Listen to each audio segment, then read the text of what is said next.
the words of my mouth and the meditations of all our hearts be acceptable now in your sight, O God, our rock and our Redeemer. Amen. In 2002, I participated in the year-long James Shannon Leadership Institute sponsored by the Wilder Foundation. It was named after the late local Roman Catholic Bishop James Shannon, but it was not a faith-based program. In terms of clergy at the time, I was only the second clergy to go through the program in 10 years. It's a great experience, wonderful group of people, but religiously, spiritually, very diverse. People were all over the map. I don't recall the context in which it was said, but I remember one of the participants in the group, a woman, said, she declared that worship, presumably of a God, would never be a practice of hers. So based on her belief system, I interpreted that to mean that she would kind of never be caught groveling before an imaginary, probably authoritarian, likely male deity. Fair enough.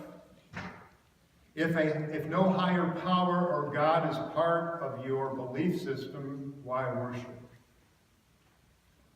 Contrast that with Dorothy Day, who became the founder of the Catholic worker movement in the 1930s, who eventually came to a place in her adult life where she would wed deep personal faith with a passion for social justice. David Brooks writes about her in his book, The Road to Character. He talks about as a child, Dorothy Day had a child and a young teen where she was intensely spiritual/religious and kind of nauseatingly pious as she looks back on it. But then by the time she got into college, she broke entirely from religion and the church. She became part of the far left, a fan of the Russian Revolution. She moved to New York. She took on a kind of a so-called bohemian lifestyle, did her best to offend churchgoers. She hung out with some famous artists of the day. One of her friends was Eugene O'Neill. She drank heavily. She was promiscuous. And fast forwarding through that story and the ups and lots of downs, and as she looks back, she became pregnant with a man she'd been living with for a while and deeply loved, who eventually she wanted to marry, but he didn't want to marry. They had a daughter, Tamar. And David Brooks writes that Dorothy Day was overwhelmed with gratitude at the birth of this child, this daughter. She felt the need to thank someone. And in Dorothy Day's own words, she says, "No human creature could receive or contain so vast a flood as I often felt after the birth of my child. With this came the need to worship, to adore." Pure joy from someone that had broken from God, religion, the whole business. Pure joy and needing to worship, to adore. Thus began the road for Dorothy Day of a newfound adult faith and a new search for Christian community to connect with. It's a long story. But the whole religious thing was too much for the father and the child, and they ended up splitting up. The need to worship, to adore. Not all believe in God. Not all feel the need to worship. Some probably even feel it's an attack on their integrity as a human being. Why would I grovel before some deity? I'm self-sufficient as I am, thank you very much. But the need to worship, I think, is global. It cuts across religions, faith, traditions of all kinds. It cuts across cultures There's a need in so many people to worship in whatever form it takes. And those that feel this need may even wonder if the Creator didn't place this need within us. The need to worship. Today we're focusing obviously on this faith practice called worship. It is something we do privately. It began for Dorothy Day very privately, the birth of the child, but we're talking about what we do together. When we spend the time to set our alarms, even losing an hour of sleep because of daylight saving time, to bother to gather together on a Sunday morning. What is this faith practice of worship? It's one of the 6 practices, but 3 of the practices are in your bulletin every week. They've been here apparently for a long time. We are called to be a progressive Christian community of vibrant worship, nurturing relationships, and faithful service. That's 3 of the faith practices are on here every week in your mission statement.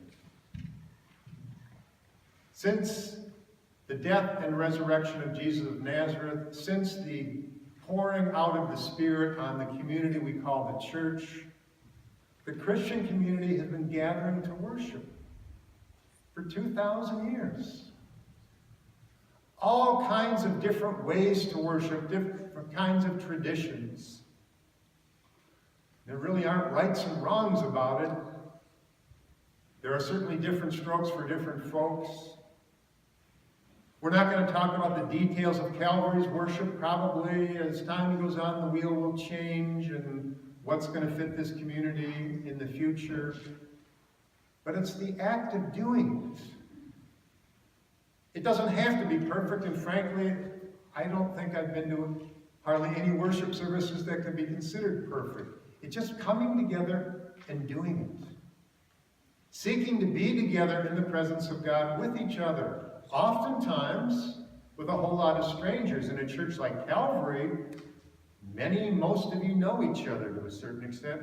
Many churches, there can be a sanctuary full of virtual strangers. But we're still doing together this thing we call worship. Remember the family member of mine I mentioned who has a way of delivering a soft no? You want to do something? Kinda. Not really. Can you be a Christian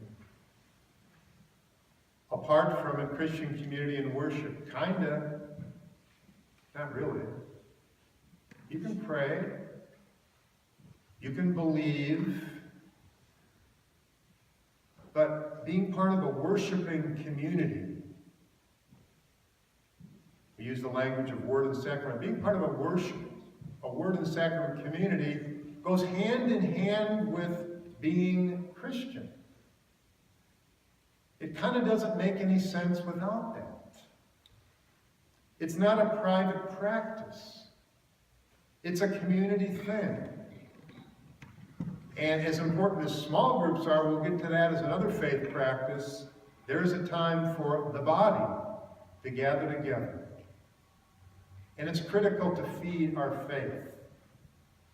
If we don't do that, it's kind of hard to deepen and mature in our faith. Because as flawed as flawed as imperfect as my mouth is, as flawed and imperfect as each of us are, we need each other. That's how God deepens and grows our faith, through in and with each other. Worship is experiential. You might say, Lutheran worship, ELC, worship experiential? Yeah, actually it is. It's a spiritual thing. There's a dimension that's intellectual. There's part that's emotional, and it's physical. If we're blessed with all 5 senses, it involves our seeing and our hearing, taste, touch, even smell. It is experiential. We don't have to be holy rollers and get slain in the Spirit for it to be experiential. Perhaps, in one way, worship is a little like the story of the Transfiguration, which we actually skipped on Transfiguration Sunday. In the sense there's there can be a lot of confusion about it. These disciples in this event, this story, they are confused, right? What's going on? They got a glimpse. They had a glimpse of the divine presence in this voice that they heard, in what they saw in Jesus. They didn't understand it. But something probably happened within them as well, a little bit of change that caused them to be afraid, that confused them, but something happened in that experience that later they would come to understand more. Maybe that's what happens in worship. Maybe we really can't week in and week out articulate what's just happened. Why did we bother to get up in the morning and deal with snow or lose an hour of sleep? Maybe something subtle happens within us when we bother to worship. My preaching prof, the late Sheldon Tostengard at the Luther Seminary, used to say about preaching, said good preaching is like attending a good musical concert. You experience the concert, you go away from that event, and you may not be able to articulate exactly what happened, but you're different because of it. You've experienced some beautiful music, and you've been very subtly transformed because of that event. I think that's the way it is with worship. Whether it's the preaching, the music, the children, the communion, the whole thing can have this little bit of impact on us that maybe we can't articulate. I think the music for me and the lyrics linger longer than the words of the sermon, but the whole package makes a difference. I do think, like I told the kids, we leave a little different than when we came. Sometimes it's very confusing. I remember years ago at Salem, we started a new worship service. It was jazz-oriented, trying to reach and welcome people who were new to church, maybe who did not grow up in the church at all, or who had been away for a long time. And there was a young woman that worshiped in this service week in and week out. And later she would reflect on that sheet. She was new to church. She also participated in an introductory course to the Christian faith. Later she would look back and admit how she used to sit and worship and cry. She cried because she was so dang confused. Did not understand all this business of Christianity and things some of us may take for granted. Did not understand worship, and that was as kind of a simple, stripped-down worship service as you could have. The whole thing was really confusing to her. But later she came to some understanding. She actually came to faith as a new Christian. And at least some of the pieces came together. I had the joy of baptizing her on Easter Sunday. That's okay when things are confusing. Sometimes we are confused, even in worship. But sometimes worship can be very powerful, I think. It can be very healing. Even plain old ordinary Lutheran services. I had a great internship experience in Jersey City many years ago. I don't know why it didn't go so well when I was a pastor and we had our own intern. Kind of like basketball tournaments, it was one and done. We had a young man that he and his wife had moved into the neighborhood of Salem over on 28th and Lindale. He was eager to serve youth. So wow, what a gift to us. So he became our part-time youth person. And things evolved to the point where he needed a seminary internship, full-time internship. We got some outside funding and he began his internship at Salem. What a gift. There are those times where, like, sometimes things are too good to be true. He really kind of just started his internship when his drug problem surfaced. And I was struggling with trying to figure out what to do. I ended up getting connected with an ELCA pastor who had lost 20 years of his ministry to his own alcoholism. I worked with him, consulted, we worked with this intern's wife, trying to prepare for kind of an intervention, maybe not the right word, but it's the only people that could be involved in it. We prepared. I used the faith practice of prayer to prepare. Even the practice of fasting. Spiritual practice we're not going to cover in this series. And the conversation did not go well. It was kind of ugly. I remember this horrible feeling of emptiness afterwards. But the long and the short is that the internship had to be terminated. The whole thing took an emotional toll on me. I went with my family on vacation to a town in northern Minnesota, where we go every summer. And we went to the same church, ELCA church, we usually went to as a family. Yeah, summertime, sitting there in the pews. I was disappointed to see that the senior pastor wasn't preaching because I'd come to appreciate his messages. Didn't know who the associate pastor was. Associate pastor reads the gospel, begins to preach on the gospel for the day, and I just started silently crying. Tears were just running down my face throughout the sermon because I felt that God was speaking to me specifically to the very painful situation involving this terminated internship. I had no idea what was said, just that the ordinary gospel for the day, preached by this associate pastor, kind of regular sermon, spoke directly to me.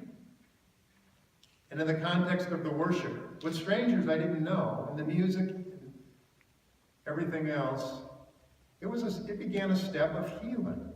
Kind of like, okay, this is going to be all right. Someone knows where things are.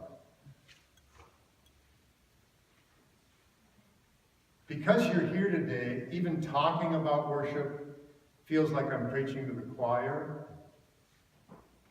But it's important for us all to remember how much of a big deal worship is.